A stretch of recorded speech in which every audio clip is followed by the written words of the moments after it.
Fala pessoal do transporte, galerinha que está com a gente sempre aí nos nossos vídeos. Quem é fã de Buscar, hoje é o dia para assistir, para se informar e para saber de tudo que a empresa está fazendo com essa volta, com essa retomada. E quem está com a gente aqui é nosso querido amigo Paulo Corso, que é o diretor comercial da Buscar. Paulo, muito prazer ter você com a gente aí. Bom dia a todos que estão nos vendo e ouvindo. É um prazer estar com vocês aí. Legal. E o nosso parceiro de sempre, o editor da revista Autobus, Antônio Ferro, para também debater com a gente aí um pouco mais sobre essa grande empresa que retomou o mercado. Bem-vindo, Ferro. Bom dia Ivo, bom dia Paulo. Agradecemos aí de novo mais uma live aí, mais uma gravação para a gente falar um pouquinho de ônibus e da Buscar. Legal. Paulo, muita gente, né, nos questiona aí, seja nas nossas redes sociais, seja nos nossos eventos, enfim, como é que está a Buscar, como é que a Buscar retomou o mercado. Então, antes da gente entrar nesse assunto que a gente não tem como deixar de falar também de Covid, enfim, vamos falar um pouco dessa retomada da Buscar, como é que ela está vindo para o mercado, o que você pode falar para a gente para informar os nossos queridos telespectadores? Bem, a Buscar retomou, na verdade, o ano passado, né?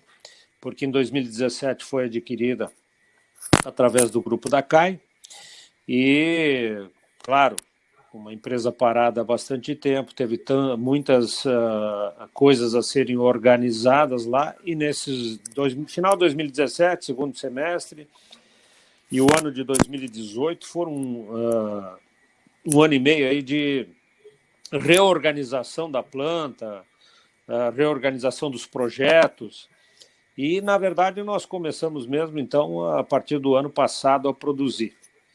E o ano passado nós já conseguimos fazer, basicamente, no segundo semestre, que foi o nosso momento maior de produção, nós conseguimos fazer em torno de 470 unidades, 460, 470 unidades, que foi um número bastante importante para Buscar nesse momento.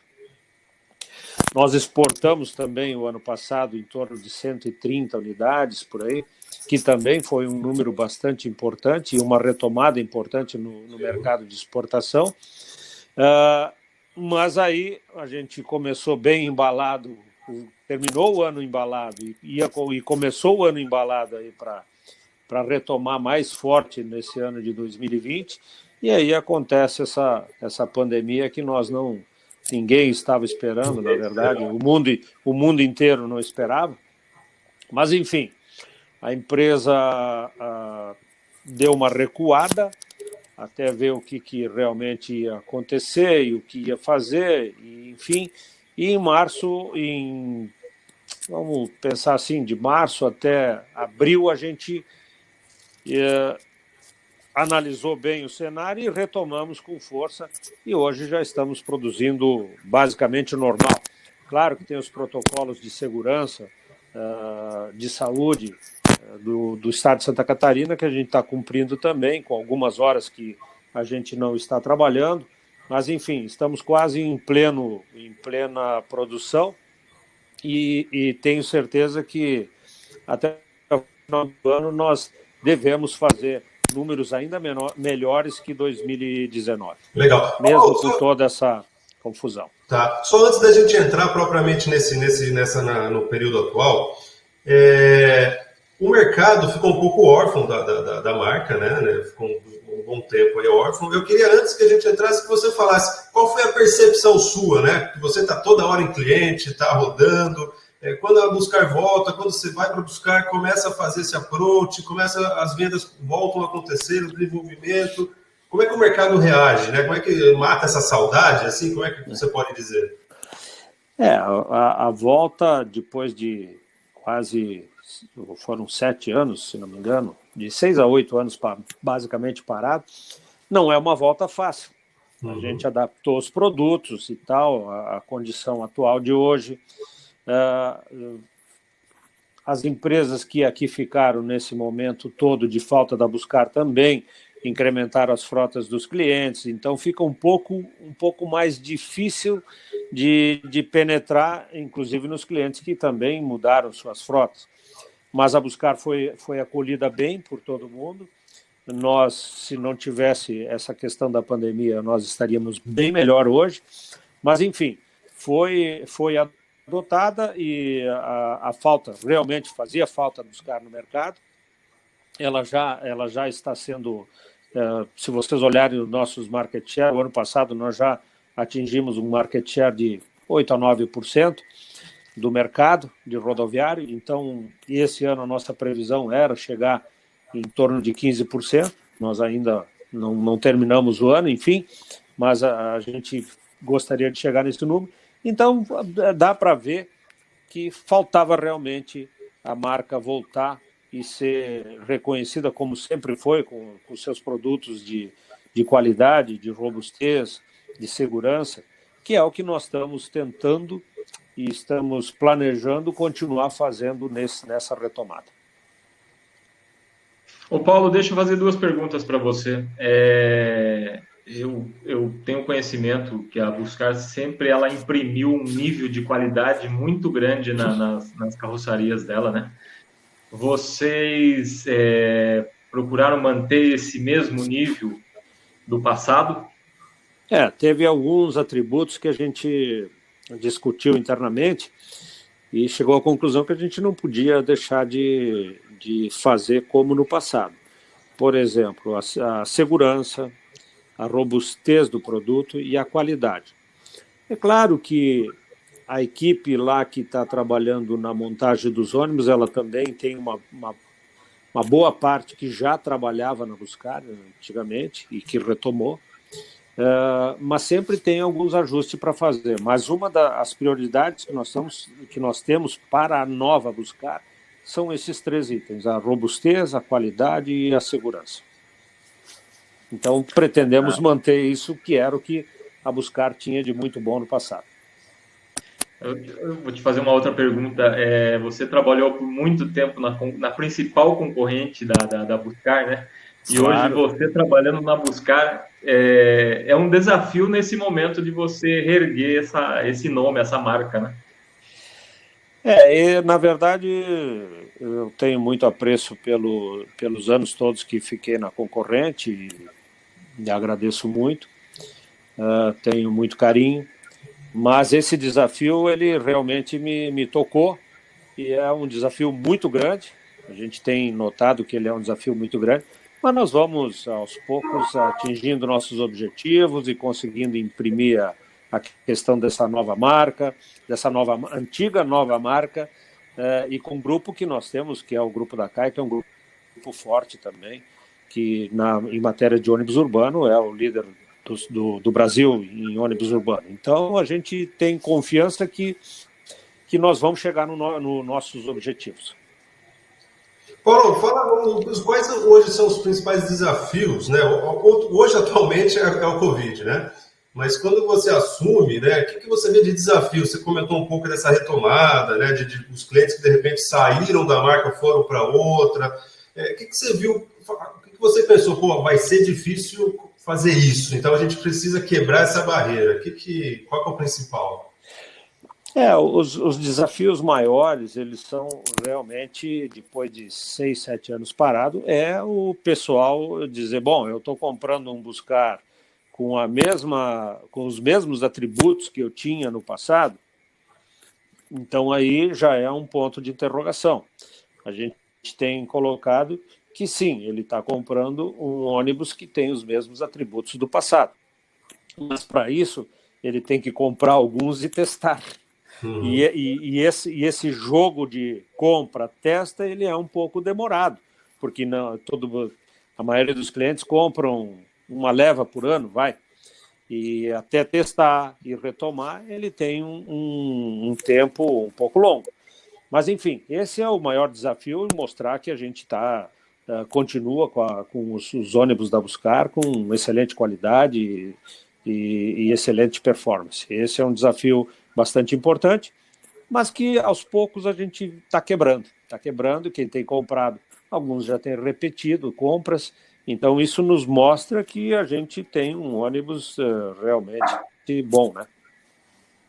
Vocês abriram também para escutar a opinião dos seus clientes quanto a algumas modificações necessárias dos modelos? Claro que abrimos. Nem todas a gente consegue efetuar, porque, primeiro, que nós estamos reiniciando uma indústria.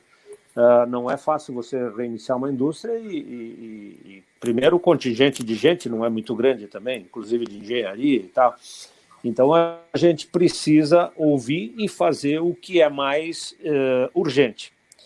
E o restante a gente vai fazendo com o tempo. Mas, claro que abrimos, sim, fizemos algumas pesquisas. Todos os ônibus que nós entregamos, a gente também, depois de um tempo que ele está rodando, faz a pesquisa com o cliente, vê o que ele está achando, o que não tem de legal, o que está bom, o que precisaria melhorar. Enfim, a gente tem procurado esse caminho, que é a resposta principal do usuário e do comprador do ônibus, para que a gente possa ir cada vez mais melhorando o nosso produto. Ô Paulo, qual está sendo hoje o carro-chefe aí? Qual modelo que está vendendo mais? O pessoal está procurando mais? Bom, nós até o fim do ano passado, nós estávamos com muitas vendas, por exemplo, na exportação, no Chile principalmente, a gente vendeu muito Double Decker e 340, que é o motor traseiro 340. Aqui no Brasil, a gente tinha vendido mais Double Decker e 360. E o ano passado mesmo, a gente resolveu que a gente precisava fazer, então, um motor dianteiro, para ter um volume um pouco maior, porque os Double Decker 360, 340 e o 400, eles são ônibus grandes, de linha, mas que não estava tendo assim, um grande movimento de compra, inclusive não só para nós, para todo o mercado. Mas, enfim, a gente resolveu, então, desenvolver o motor dianteiro, que é o 320, o Elbus 320, e que este ano, na verdade, o que está se vendendo são ônibus motor dianteiro. Não só nós, qualquer empresa, a maioria dos ônibus que estão sendo vendidos esse ano são motores dianteiros por conta do fretamento. O fretamento por conta da Covid, com essa questão de mais espaçamento entre passageiros, teve uma demanda um pouco maior de ônibus. Então, é o ônibus que hoje ele está sendo o carro mais vendido, é o motor dianteiro, o Elbus 320. Nós, recentemente, estamos produzindo, quando acho que o Antônio esteve comigo lá em começo de fevereiro, e nós estamos com o Elbus 340 motor dianteiro quase que pronto já. Está nos finalmente lá para a gente lançar no mercado também. Então vai ser mais uma opção que nós vamos ter, no motor dianteiro um pouco mais alto, e vamos ver o que vai acontecer com esse produto então. Paulo, seguindo agora esse protocolo, visando toda essa segurança para evitar o contágio dentro dos ônibus, vocês apresentaram recentemente novas tecnologias, novos recursos aí visando esse assunto, né? Queria que você falasse um pouquinho mais para a gente. Na verdade, nós não fizemos, talvez, muita coisa diferente do que o mercado vem fazendo. Mas, claro, do nosso jeito, com os nossos componentes, com as nossas autorizações e regulamentações em universidade, na parte medicinal.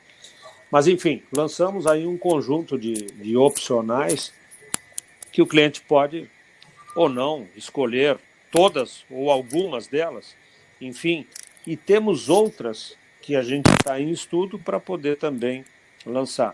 Mas, enfim, tem aí o purificador de ar do ar-condicionado, temos cabine para o motorista e cabine para os passageiros, temos as cortinas que podem dividir as poltronas, temos layout de poltronas diferenciados, espaçados, ou de três poltronas dentro do ônibus e separadas, ou então deslocadas. Tem uma série de coisas que a gente pode e vai fazer à medida que vai sendo demandado.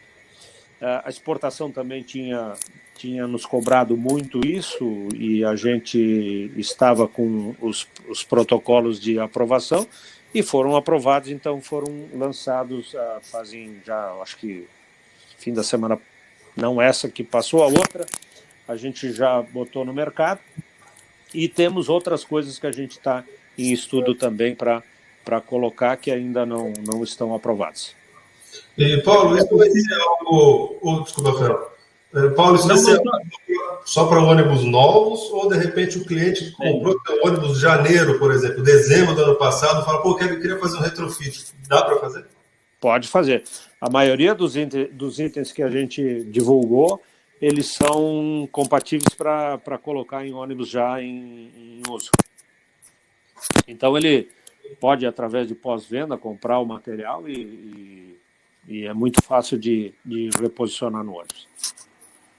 O Paulo, e a gente sabe que isso aí tem custo, né? E envolve uma questão para o operador nesse momento que está bem complicado em sua rentabilidade, né? Como é que vocês estão tentando resolver isso aí, né? Junto aos seus clientes? Essa é a parte mais chata e mais ruim desse negócio todo. Quer dizer, claro que a mais ruim é a pandemia mesmo, né? Mas falando dos opcionais que a gente está agregando, é ruim porque tem custo para nós, vai ter custo para o cara que compra, para o passageiro, não sei se vão conseguir repassar ou não, mas também tem. Agora, o mais importante disso tudo não é esse custo inicial, o mais importante é devolver para o passageiro que ele pode realmente entrar dentro do ônibus e fazer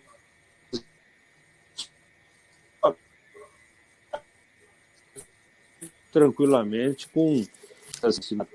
mas com bastante segurança, que ele pode fazer a viagem dele tranquilo e que ele está protegido, de certa forma, de não se contaminar dentro do ônibus, principalmente.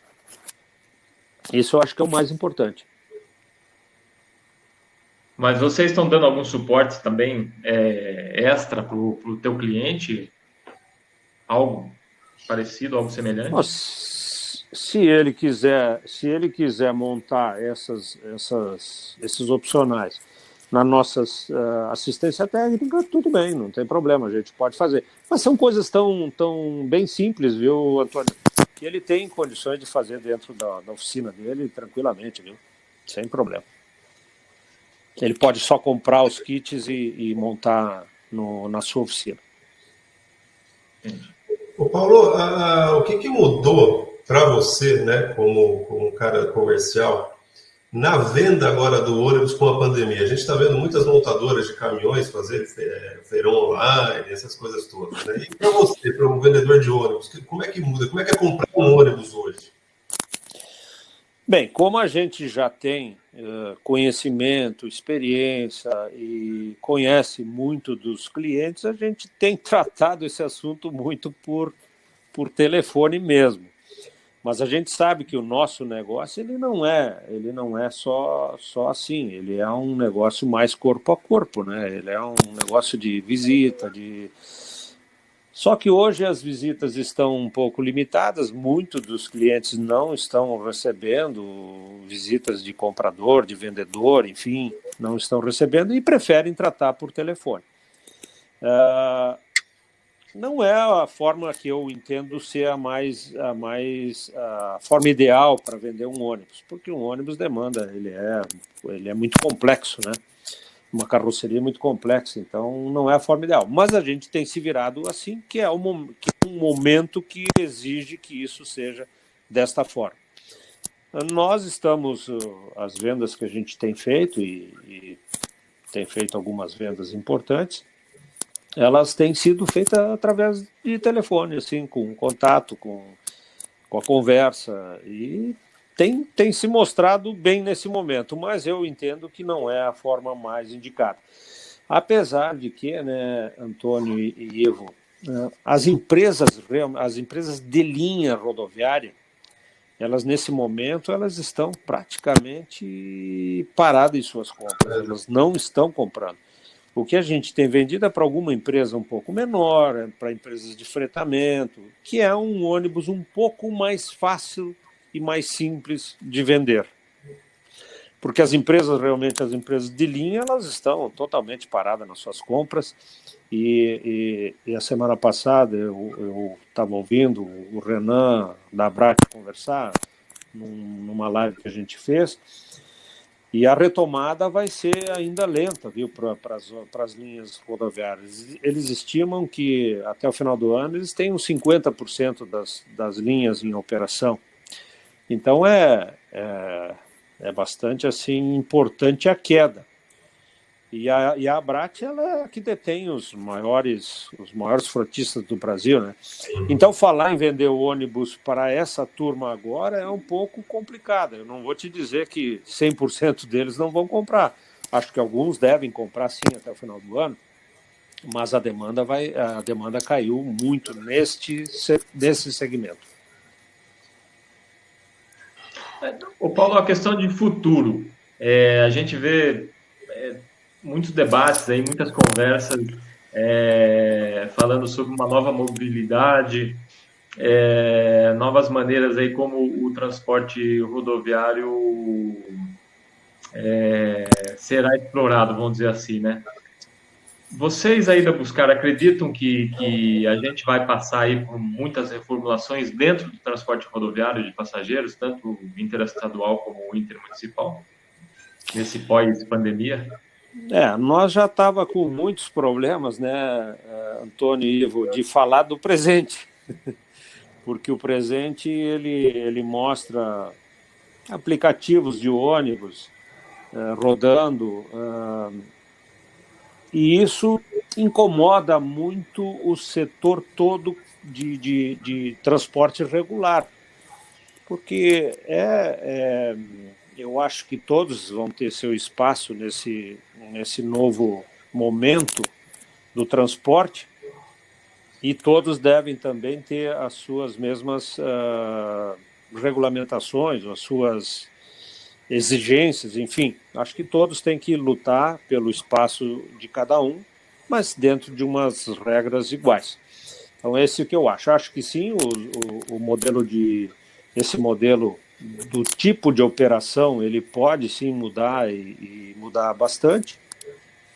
Mas, enfim, nós como produtores de ônibus, o ônibus em si, ele tem algumas características de alterações, que umas vão se manter durante o pós-pandemia e outras vão talvez se esvaziar. Mas é fato que o mundo vem a cada momento vivendo de algumas epidemias, e agora a gente está vivendo uma pandemia. A gente vê no Oriente, pelo menos no mundo oriental, que o pessoal tem usado há muito mais tempo máscaras principalmente quando estão com alguma doença de gripe, enfim, e tem se comportado desta forma. Acho que esse é um mundo novo que a gente vai começar a utilizar. Então, para isso, algumas coisas vão ficar como legado disso tudo, se é que a gente pode falar de legado, né? Mas, enfim, essa pandemia vai nos deixar algumas amostras do que a gente deve fazer de melhor, e outras vão ser banidas. E o nosso transporte, como vive nesse contexto, certamente poderá ter algumas mudanças, sim, de comportamento, de comportamento operacional, de comportamento enquanto empresas, como transportar, de que forma, quais as interferências do governo, quais as não interferências do governo. Isso tudo tem bastante trabalhos aí sendo feito, pensados, para como é que esse transporte vai voltar depois da pandemia. É difícil falar se vai voltar desse jeito ou daquele jeito. Eu acho que a gente precisa um pouquinho mais de tempo para entender, mas que vai ter uma mudança, isso não tem dúvida que sim. Pelo menos na minha opinião, né, Paulo, a gente não pode sair desse momento como nós entramos, né? Claro que não. Acho que existe, tem que ter uma evolução, e você acaba de comentar, né, do nosso setor. Até, de repente, é um trabalho do governo, mas também nós mesmos, né? De repente, Claro. já você, como um executivo da Abuscar, de repente já está pensando nisso, e é até saudável, de repente, criar um comitê dentro da empresa para já começar a analisar um comitê de pesquisa. É salutar, né? Claro, dentro da empresa a gente tem os nossos comitês de pesquisa, enfim, mas também diria para vocês que a nossa associação, que a gente faz parte e é associado, a FABUS, tanto a Buscar quanto a CAI, ela vem fazendo trabalhos importantes nessa linha, e que uma hora, se vocês até puderem, façam uma live com o presidente da FABUS, que hoje é o Bizi, porque ele tem bastante material e subsídio para dar para vocês, falando do que a gente está pensando para o momento de agora, o que a gente tem conversado com o governo, enfim, e mais o que a gente está pensando para o futuro, então. Você acredita que o setor interestadual, a gente tem escutado aí algumas conversas em torno disso, é um setor que ele está formatado há um bom tempo, né? E que ele possa sofrer uma certa desregulamentação, Paulo? Na verdade, se tu olhar, né, Antônio, hoje o que é o que é a regulamentação hoje está meio confuso, né? Porque qualquer um aí, se quiser, vai fazer algumas linhas. Claro que a NTT tem que fazer aprovação, enfim, mas me parece que a NTT também não está criando barreiras para isso. Então está meio assim que desregulamentado, né? Está um pouco sem muita regulamentação. E isso, eu não sei se isso é bom ou ruim, enfim, porque a gente vê empresas todas organizadas aí que estão sofrendo bastante com isso, e isso tem custo. Se organizar da forma que as empresas se organizam tem custo. Então, eu não sei o que realmente pode acontecer, mas eu acho que sim, vai ter uma mudança bem importante no setor de transporte de passageiro. E tem que haver, né? Nós estamos falando aqui de rodoviário, mas se vocês olhar o transporte coletivo urbano, ele não tem mais como se suportar, né? Não tem, o setor está se esvaindo, está quebrando, muitas empresas parando de operar, inclusive. Sim. Nas cidades menores aí são empresas param, simplesmente pegam e param. Então é um momento de reflexão, tanto do nossa, encarroçadores, que eu chamo pela FABUS, a Anfávia, o setor, a NTP, o governo. É um momento de reflexão e pensar o que vai ser do transporte daqui para frente. Eu acho que precisa ser um trabalho bem feito, e nesse momento que eu falei para vocês que, quem sabe, era bom vocês falar com o presidente da FABUS, tem bastante coisa que ele pode passar para vocês. E vocês são agente também de agente de mudança, porque vocês colocam isso na imprensa e a gente vai formando assim massa crítica para esse trabalho todo. Tá bem? Legal. Muito bom. Ferro, mais alguma consideração? Não, eu queria saber, além do Brasil, vocês estão explorando muito o mercado sul-americano, Paulo. Vocês têm em vista, assim, depois que tudo passar, atingir aí mercados da América Central, África? O que vocês estão pensando? O que vocês estão planejando? Sim, nós a América do Sul é o nosso, claro, até por estar no continente, tudo é mais fácil. E a gente já botou o nosso pé bem aí no Chile, no Uruguai, no Paraguai, no Peru, na Bolívia, no Equador, na Guatemala. Esses países todos, eu não sei se esqueci algum, a gente já colocou. Na Argentina a gente não colocou porque o nosso produto foi homologado agora lá. Então, esse ano, se a Argentina estivesse comprando, a gente estaria vendendo lá. Mas, enfim, é um mercado importante, a Argentina, que fazem já quase 2 anos que não compra, o momento que tiver que retomar, é um mercado bem interessante. E nos países da África, a gente já tem algumas vendas lá, já vendemos para a Nigéria, e temos outros mercados lá que a gente está trabalhando, e nós, sim, vamos entrar no mercado africano, sim. Vamos entrar Quando você fala em homologação, tipo a Argentina sofreu agora esse processo, o que envolve isso? E é um processo muito diferente da homologação brasileira? Bem diferente. É um processo bem diferente e muito demorado. Nós demoramos praticamente 1 ano para aprovar nosso produto na Argentina. Ano passado, a Argentina basicamente não comprou nada, então foi o ano que a gente estava com o projeto lá, o produto lá homologando. Bom, agora, recentemente, eles, a princípio, deram a homologação para a gente e agora a gente está autorizado a vender. Mas nem todos os países são assim, tá? A Argentina é assim. Não, tem outros que não tem homologação alguma. Para só mandar o ônibus, homologa lá rapidamente e vai embora. Mas a Argentina é bem complicado. É bem complicado. Se você mudar um farol, por exemplo, tem que homologar de novo o ônibus. Caramba. Ela exige muitos itens, vamos dizer assim? Muitos itens. Muitos itens. Tanto externo como externo? Externo, interno, normas, leis. É bem complicado a Argentina. Sim. Tá, vamos lá. Tá escutando? Deu? Estou escutando. Pronto. Não, a gente estava falando sobre a homologação na Argentina, né? São vários itens e que isso também envolve muito custo, né, Paulo? Muito custo. Vocês não imaginam o custo para homologar um produto na Argentina. E como é que está a situação lá das empresas rodoviárias, Paulo?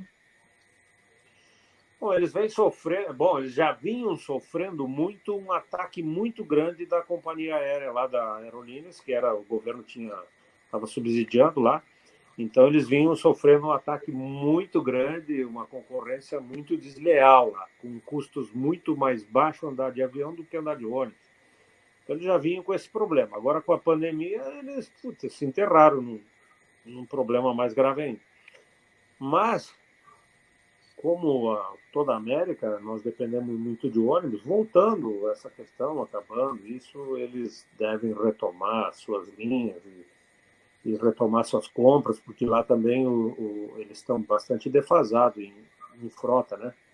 Então, deve retomar a partir da liberação aí, de ter algum momento que a gente, ou uma vacina, ou que acabe essa contaminação toda, eles vão voltar.